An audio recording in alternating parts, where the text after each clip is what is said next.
மாதிரி பேசிவிட்டு அடி வாங்காம தப்பிச்சு வந்துட்டோம். அப்ப இந்த மாதிரி முழுக்க ஒரு யூசுப் மறுமலர்ச்சி ஆசிரியர் யூசுப் பேசினார். நீங்கள் எதற்கு அந்த ஒரு இன்னைக்கு நெஞ்சில் அவர் பாராட்டணும். அந்த ஆலிம் சாக்களுக்கு இருக்கக்கூடிய தைரியத்தில் பல மடங்கு அவருக்கு இருந்தது. என்ன சொன்னாரு? என்னைக்கு என்ன மாநாடு நடத்துகிறீர்கள்? அவன் தர்காவில் போய் ஈமானை இழந்து கொண்டிருக்கிறான், அல்லாவை மறந்து கொண்டிருக்கிறான், பள்ளி வாசல்கள் காலியாகி கொண்டிருக்கின்றன. நாங்கள் அந்த காலத்திலேயே அனாச்சாரங்கள் ஒளியட்டும் என்று தர்காவுக்கு முன்னாடி நாங்கள் கூட்டம் போட்டு பேசி சீர்திருத்தம் பண்ணி இருக்கிறோம். மார்க்க அறிஞர்களா இருந்து கொண்டு இப்படி ஒரு மாநாடு தேவையா? இதை நடத்தலாமான்னு கேட்டுவிட்டார். அந்த ஒரு ஆள் தான் தௌஹீத பேசினார். 7 வருஷம் படிச்சவன் ஷிர்க பேசுறான். 7 வருஷம் மதரசாவில் படிச்சவன் அல்லாவுக்கு ஷிர்க் வைக்கிறத பேசுறான். மதரசாவில் படிக்காத ஒருத்தன், மார்க்கத்தை சிந்தித்து வழங்கின ஒருத்தன் தௌஹீத பேசுறான். அந்த மாதிரி பேசி அந்த மாநாடு முடிந்த பிறகு பொறுக்க முடியல, தாங்க முடியல. என்னடா அப்படி தூக்கம் வரல ராத்திரிலாம் எங்களுக்கு. என்னடா இப்படி ஒரு உலமான்னு சொல்லிக்கொண்டு அல்லாட்ட கேட்காதங்கிறாங்க. இது எப்படி? அவுளியாட்ட கேளுங்கிறாங்க. அங்க தர்காவில் நடக்கிற அனாச்சாரத்தை கண்ணு முன்னாடி பார்க்கிறோம். அங்க நடக்கிற ஆணும் பெண்ணும் ஒட்டி உரசுவது, விபச்சாரம் நடத்துவது, பல பல சம்பவங்களை கண் முன்னாடி பார்க்கிறோம். அங்க போட்டு பயான் பண்றாங்களே, அங்க போய் இந்த மக்களை விரட்டுறாங்களே, இது என்ன? எந்த குர்ஆன்ல இதை படிச்சாங்க, எந்த ஹதீஸ்ல இதை படிச்சாங்கன்னு கோபம் கொப்பளிக்கிறது. கடைசியில் என்ன பண்றோம்? மசூரா பண்ணி இதை விடக்கூடாது, என்ன வந்தாலும் சரின்னு சொல்லிட்டு அந்த காலத்துலாம் நாங்க செஞ்ச வேலை பெரிய வேலை. இப்போ நீங்க செஞ்சிடலாம். என்ன செஞ்சோம்? இந்த ஒரு நாடகம் அரங்கேறியது என்கிற தலைப்புல ஒரு நோட்டீஸ் போட்டோம். என்னுடைய அந்த மாநாட்டில் என்னெல்லாம் பேசப்பட்டுச்சு, என்னெல்லாம் உளர்னா அது எப்படி பதில் எல்லாத்தையும் போட்டு ஒவ்வொரு ஆலிம்சா பேரையும் சொல்லி விமர்சனம் பண்ணி. யார் பேர்ல போடுறது? என் பேர்ல போடுறாங்க. அமைப்பு கிடையாது, ஒன்றும் கிடையாது, என் பேர்லாம் போட்டேன். ஜெயினுல் ஆபிதீன் போட்டு என் பேர் வந்து நோட்டீஸ் அனுப்பிச்சேன். தமிழ்நாடு பூரா நான் எல்லா பக்கமும் அனுப்புனேன். அப்பதான் கொந்தளிப்பு. தௌஹீத் எப்போ வந்துச்சுன்னு கேட்கறாங்களா? எதனால் வந்துச்சுன்னு? இந்த 85ல் நீ நடத்தின அந்த வலிமார்கள் மாநாடு தான் நாங்க எதை தீன் விளக்கு கொண்டு சீர்திருத்த சின்ன செஞ்சிட்டு இருந்தோம். ஆலிம்களா இருந்து கொண்டு நீ ஷிர்க தர்காவுக்கு போ, அல்லாஹ் வணங்காதே, அல்லாட்ட கேட்காதேன்னு அபூஜஹலுக்கு ஆள் பிடிக்கிறது ஜமாஅத் உலமா என்று ஆகிவிட்ட பொழுதுதான் இந்த நோட்டீஸை வெளியிட்டோமா.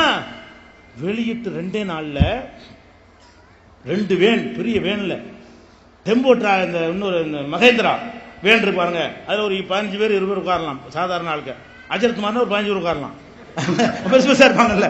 அப்ப மகேந்திரா வேன் 2 வேன்ல வந்து இறங்குறாங்க. பெரிய பெரிய தலப்பாவும் ஜிப்பாவுமா சங்கரமதல்ல வந்து மதரசாவுடைய நிர்வாகிகளை சந்திச்சு இவன் மேல் நடவடிக்கை எடுக்கணும், எங்க உலமாக்களை திட்டிவிட்டான், எங்க உலமாக்களை விமர்சிச்சு நோட்டீஸ் போட்டு. அவங்களுக்கு தாங்க இல்லை.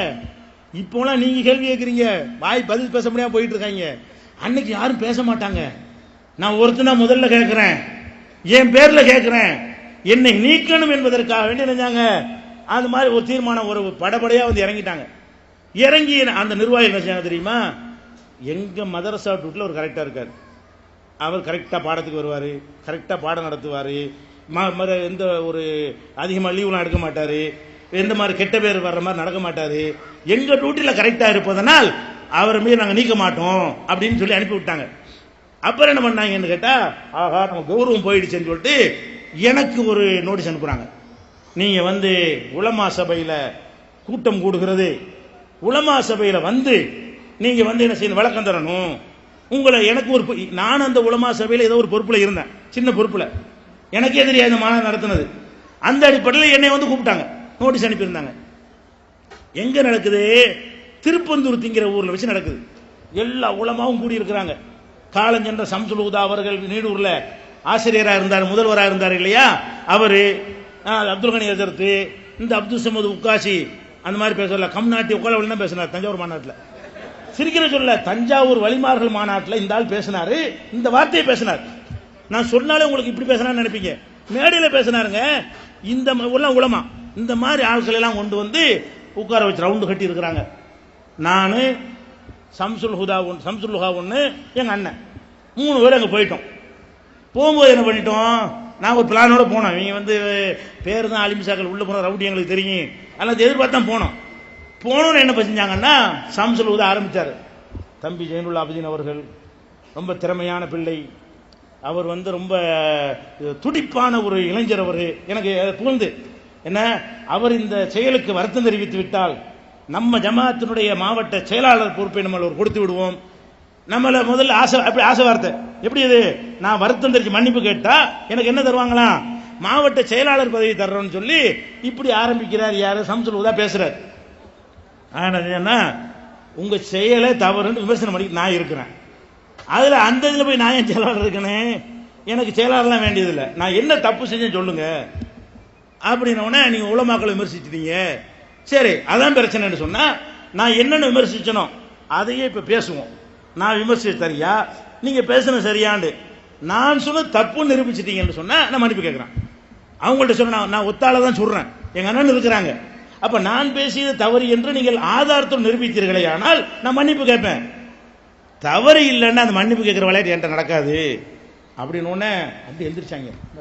அல்லாவன ஆலிம் சாக்களுங்க, ஆலிம் சா அவ்வளவு பேரும் பெரிய பெரிய தலப்பா அல்லாவனாங்க வச்சா உருட்டு கட்டையோடு நிக்கிறான் 4 பேர்.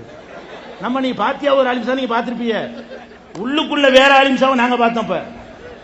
அப்ப என்னங்கன்னா நான் வந்தோட அடிக்க எழுந்தோடனே எதிர்பார்த்தேன் எல்லாம் போலீஸ் திருப்பத்தூர் இறங்கி ஸ்டேஷன்ல போய் நான் போறேன் அடிக்க போறாங்க, இன்னும் அடிக்க போறான்னு எழுதி கொடுத்தா வந்திருக்கிறேன், அடிச்சுக்கேன்றேன். பொய் தான் சொன்னேன். நான் எழுதிலாம் கொடுத்துட்டு போகல.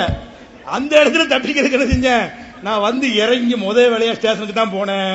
இந்த 4 கணியசரத்துல இருந்து சம்சுல்லாவுல இருந்து உட்காசி வரைக்கும் எழுதி கொடுத்து வந்திருக்கிறேன். நல்லா அடிச்சுக்க வந்து தூக்கிட்டு போயிருவான். அதில் போட்டாங்க. எதுக்கு சொல்றேன், இந்த மாதிரி எல்லாம் ஒரு ரவுடித்தனம் பண்ணி அப்பதான் இது வந்து ரொம்ப பொறையோடி போய்விட்டது. இது வந்து புற்றுநோய் வந்து ரொம்ப உச்சகட்டத்துக்கு போய்விட்டது. அறுத்து எரியணும், என்ன வந்தாலும் சரி, உசுரை கொடுத்தாலும் சரி ஒழிச்சு கட்டணும் என்கிற ஒரு வெறியோடு நாங்கள் அன்றைக்கு வெளியே வந்தோம். மன்னிப்பும் கேட்கவில்லை, நீ ஆதாரத்தை நிரூபிக்கவும் இல்லை. அன்னைக்கு இறங்கின அந்த பயணம் தான் இன்னைக்கு தொடர்றது. நம்ம புது கொள்கை சொல்றோங்கிறீங்களே, உங்க பழைய கொள்கை லட்சணம் இதுதான். புது கொள்கையை நம்ம சொல்லிட்டோமா? நீங்க மதரசாவுல ஒழுங்கான மார்க்கத்தை சொல்லி தந்து இருந்தால் நாங்க எதுக்கு புது கொள்கையை சொல்றோம்? நாங்களும் ஒரு ஆளா இருந்திருப்போமே. இன்னைக்கு வரைக்கும் உங்களுக்கு சொல்ல முடியலையே. மார்க் அறிஞர்கள் உலமாக்கள்ங்கிறீங்க, சுன்ன ஜமாத்துக்கு காவல் காக்க போறோங்கிறீங்க, ஒவ்வொரு ஆலிம்ஸாவும் வரதட்சணை வாங்குறியா இல்லையா?